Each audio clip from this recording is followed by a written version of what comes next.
Hi, you're listening to Life and Faith from the Centre for Public Christianity. I'm Justine Toe. And I'm Simon Smart.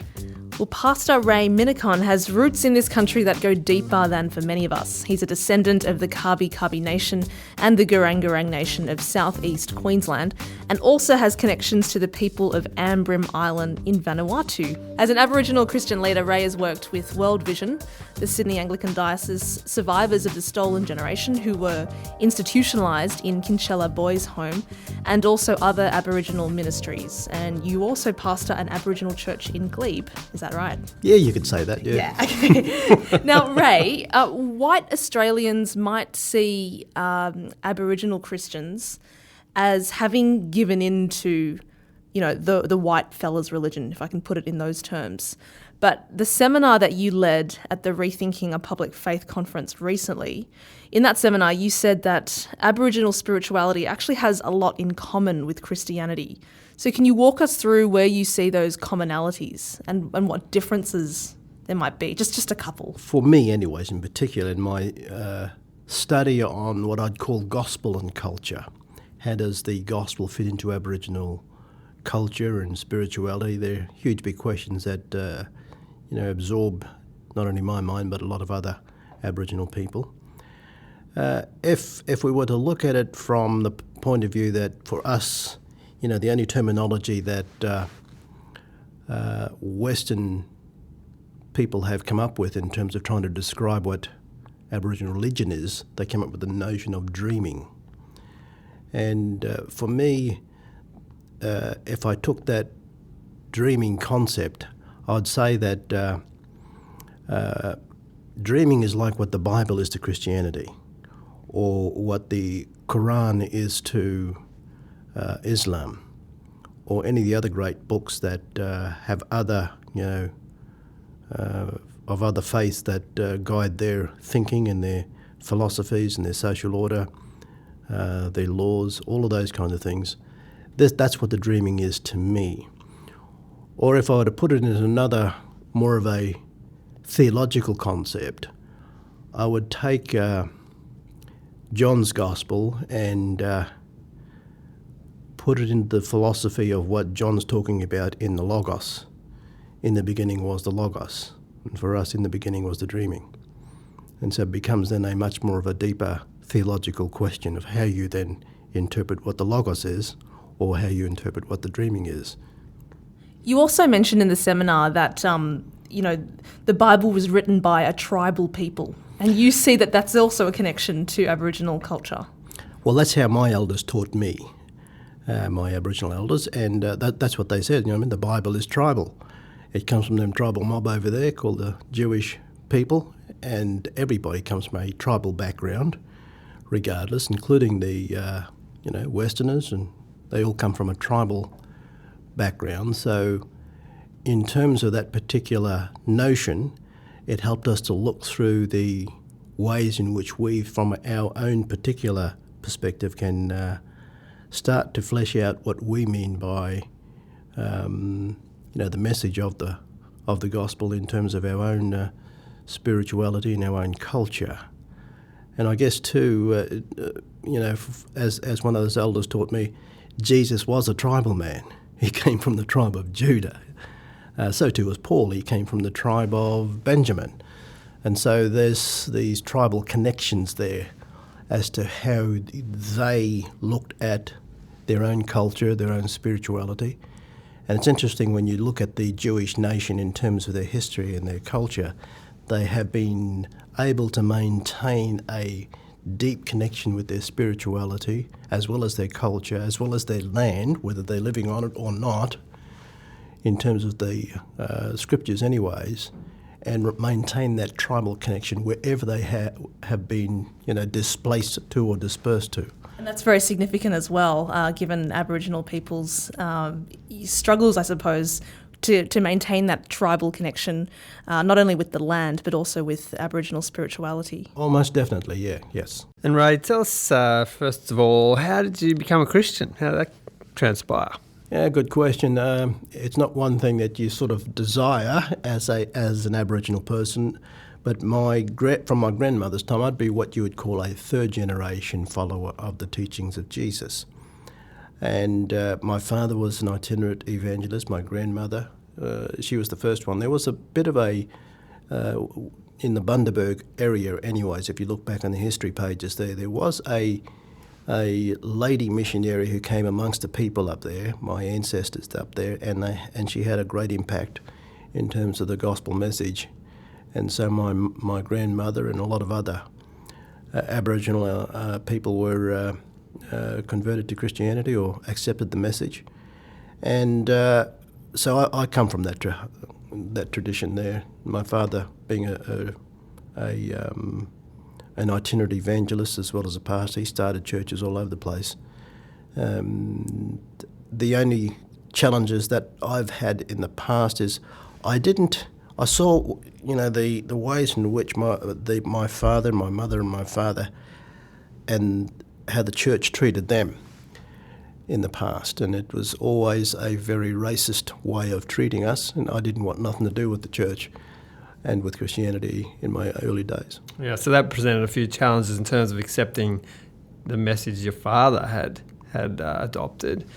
Eventually, you must have come around to thinking that the message itself or the story itself sort of transcended whatever badly implemented faith that you saw around you went ahead. Yeah, I guess it wasn't really the message that's the problem. It's more the messenger and his methodologies that are the major issues there, in terms of translating the message in a way in which it was much more empowering, and not as superficial as we have recently discovered, and many of the missionaries who came amongst us there weren't what I would call great scholars. They were either well-intentioned mechanics or those kinds of people who were trained in that particular, well, you wouldn't call it a profession, but a skill anyways. And they're the ones who didn't have any major educational background to actually understand not only the message that they were delivering, but also the context in which they were delivering that message. So there's been some failures, you might say, with the church when its relationship with Aboriginal people. Without trying to brush over those failures, have there been some good stories as well in the midst of that? Oh, look, within our community, yes, there's a lot of good stories. I mean, if you look at the statistics across the country, the Aboriginal people as a group within the national population stats anyways, we have the highest number of adherents to the Christian religion in the country, about 72%. We're bigger than the Westerners. Yeah, wow. Or the invaders. So that they are a lot more smaller and declining. And so our people have cottoned onto the message, and we have done our own exploration of what that message means. Well, I shouldn't say we have done, but we are continually doing our own, if you call it hermeneutics, in terms of the ways in which we interpret that message in our own context. But today it's a lot more difficult. The major challenge isn't the institutionalised church only. One of our major challenges actually is media, because we can now have a whole range of different evangelists from around the planet telling us how to be good Christians, as well as other types of media, which interferes with, I guess, the process of doing our own theology and doing our own developments for our own understandings of what the message is all about.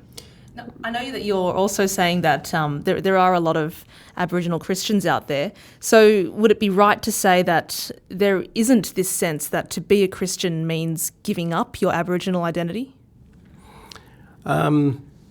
If you can take that particular track, but I don't think it's about giving up your identity. You'll always be an Aboriginal.